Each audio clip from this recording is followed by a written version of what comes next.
महाकवि कालिदास जी द्वारा रचित संस्कृत नृत्य नाटिका मालविका अग्निमित्रम।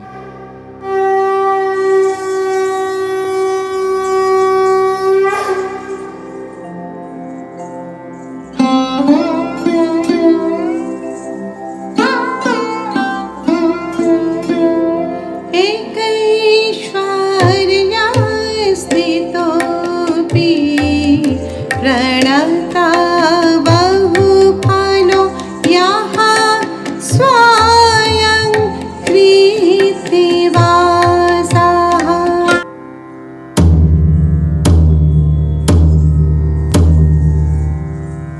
मालविका अग्निमित्रम यह 5 कृत्यों में रचित एक प्रेम कथा है।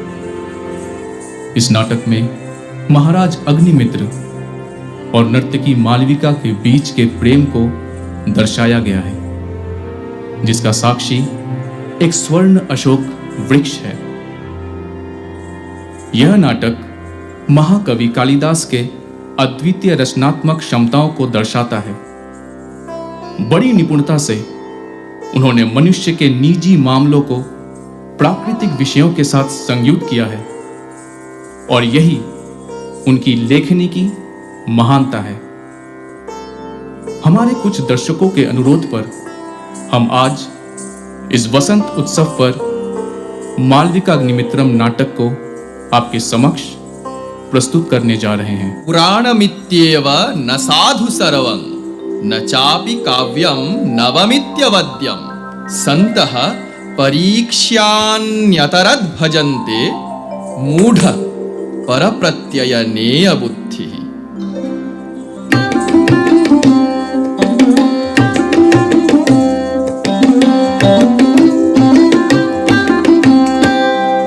गणदास को क्या संदेश देती है? शायद वो ये सोच रही है कि मालविका ने इतने कम समय में छलिक नृत्य में इतनी कुशलता कैसे प्राप्त की। विभाव्यतां देवी परम निपुणा मेधाविनी चेति किं बहुना यद्यत् प्रयोग विषये भाविकमुपदिश्यते मया तस्यै तत्तद् विशेषकरणात् प्रत्युपदिशतीव मे बाला। मालविका के तत्परता ने मुझे आश्चर्यचकित कर दिया है। मेरे मन में एक प्रश्न है, कौन है ये मालविका? कहां से आई है ये? रानी धारिणी के व्राता वीरसेना माधव सेना के सेना प्रधान थे। वहां वे मालविका से मिले और उसे अपने बहन के पास ले आए। पात्र विशेषे न्यस्तं गुणान्तरं व्रजति शिल्पमाधातुः जलमिव समुद्रशुक्तौ मुक्ता फलतां पयोदस्य। राजा अग्निमित्र के आदेश के अनुसार मैंने एक योजना बनाई है, जिससे जिस मालविका को उन्होंने महारानी धारिणी के चित्र में देखा था, उसे महाराज अपने समक्ष उपस्थित पाएंगे। ये है महाराज अग्निमित्र, जिन्होंने सटीक राजनीति और संवेदना का प्रयोग करके अपनी प्रजा को संतुष्टि प्रदान की है। उनके पौरुषत्व के प्रताप को देखकर स्वयं गुरु गणदास भी अचंभित हो जाते हैं। गुरु हरदत्त के प्रवेश करते ही उनके और गुरु गणदास के बीच में एक विवाद शुरू हो जाता है। दोनों ही कहने लगते हैं कि उनकी शिष्या सर्वश्रेष्ठ कलाकारा है।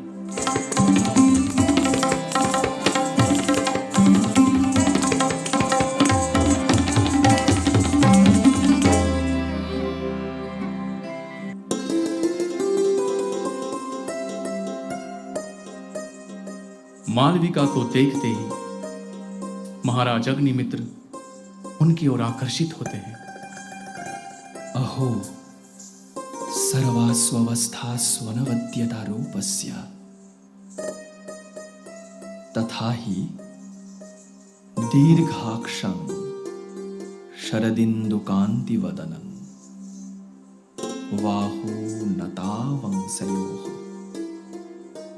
संक्षिप्तं निबिडोन्नतस्तनमुरः पार्श्वे प्रमिष्टेव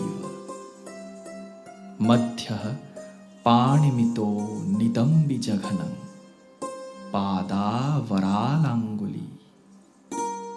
छन्दो नर्तयितुर्यथैव मनसि श्लिष्टं तथास्या वपुः।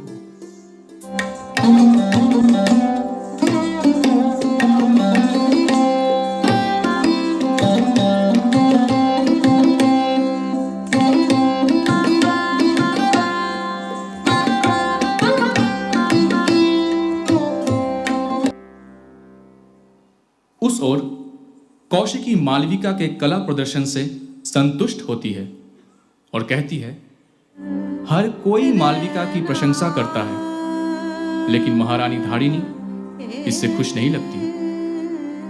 राजा की आंखों में मालविका के लिए आकर्षण को देखकर वो निराश हो जाती है।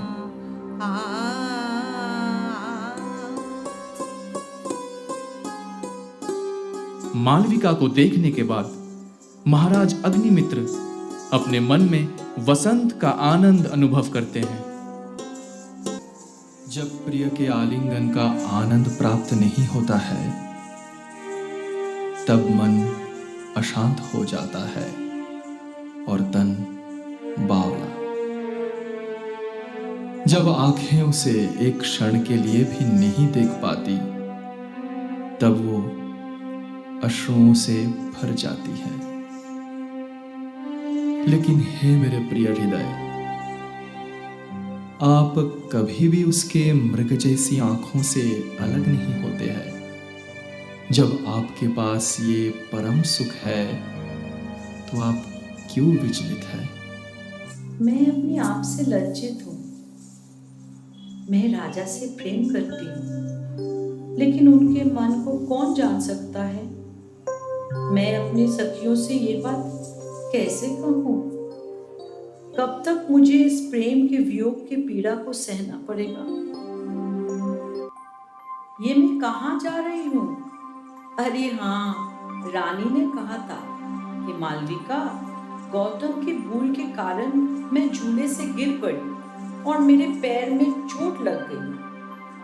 तुम्हें स्वर्ण अशोक वृक्ष को ध्यान रखना चाहिए। यदि ये 5 रातों में खिल जाता है, मैं तुम्हें एक उपहार दूंगी। ऐसा उपहार दूंगी जो तुम्हारे सारी मनोकामनाएं पूर्ण करे। सबसे पहले मैं वहां जाऊंगी।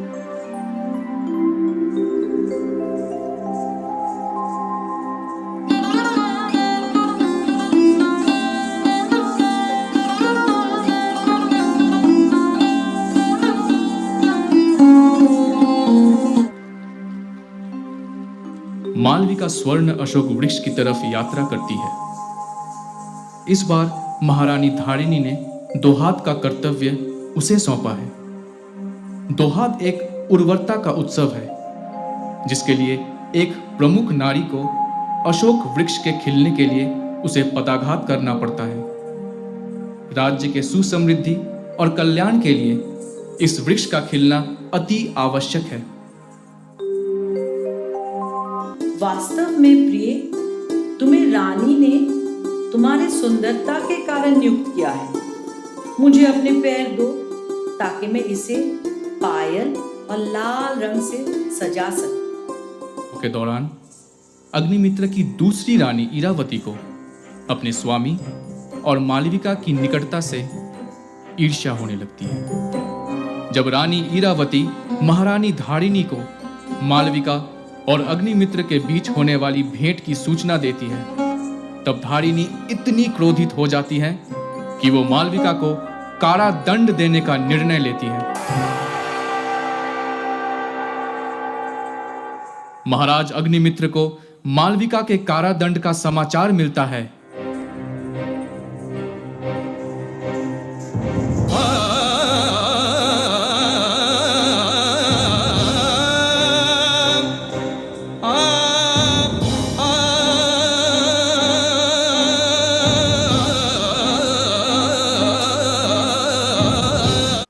मालविका को मुक्त करने के लिए वो गौतम के साथ एक योजना बनाते हैं, जिससे वो महारानी धारिणी से उनकी नाग मुद्रिका प्राप्त कर सके।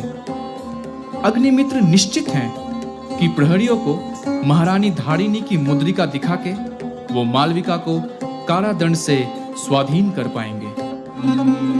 इस योजना के अनुसार गौतम सांप द्वारा काटे जाने का अभिनय करते हैं।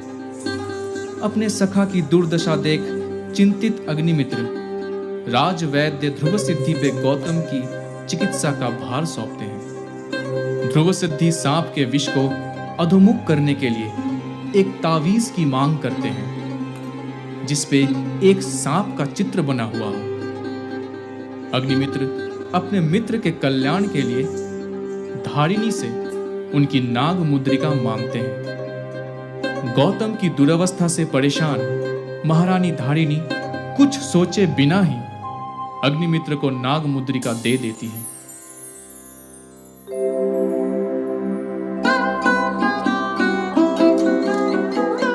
नाग मुद्रिका लाभ करके विजयी अग्निमित्र मालविका को मुक्त करने जाते हैं।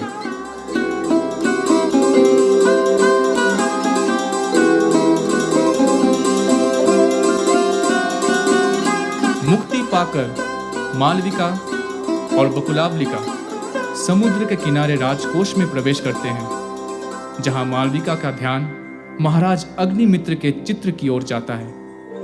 कुप्यसि कुवलय नयने चित्रार्पित चेष्टया किमेव मयि ननु तव साक्षाद अयमहम अनन्य साधारणो दासः।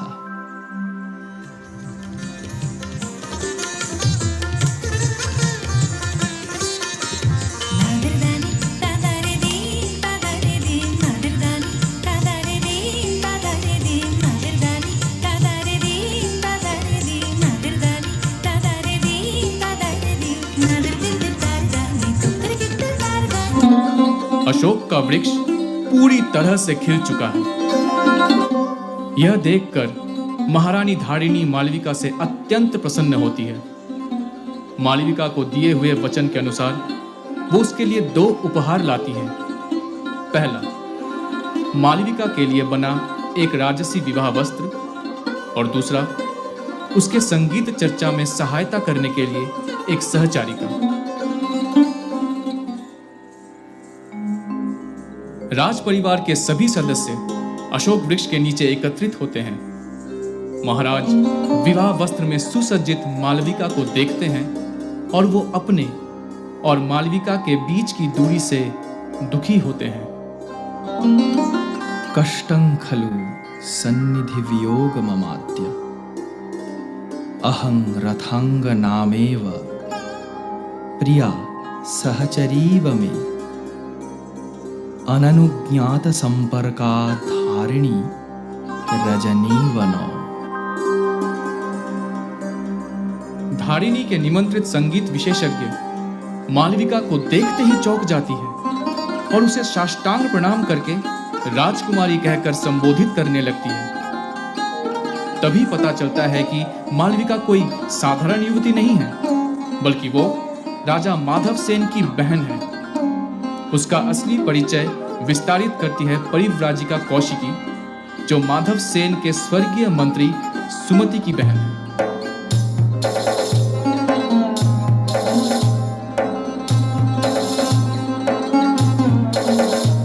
इस खुशी के अवसर पर एक और सुख संवाद प्राप्त होता है।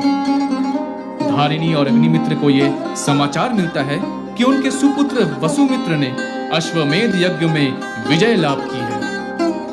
यह देखकर परिव्राजिका कौशिकी महारानी धारिणी से कहती है,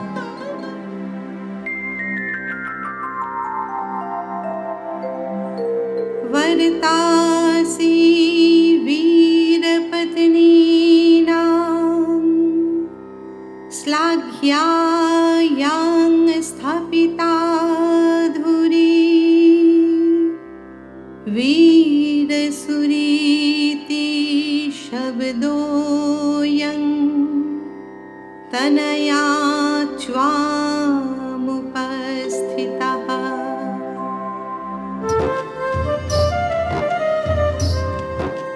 धारिणी अपने पुत्र की सफलता से इतनी प्रसन्न हो जाती हैं कि वे मालविका का हाथ अग्निमित्र के हाथों में सौंप देती है।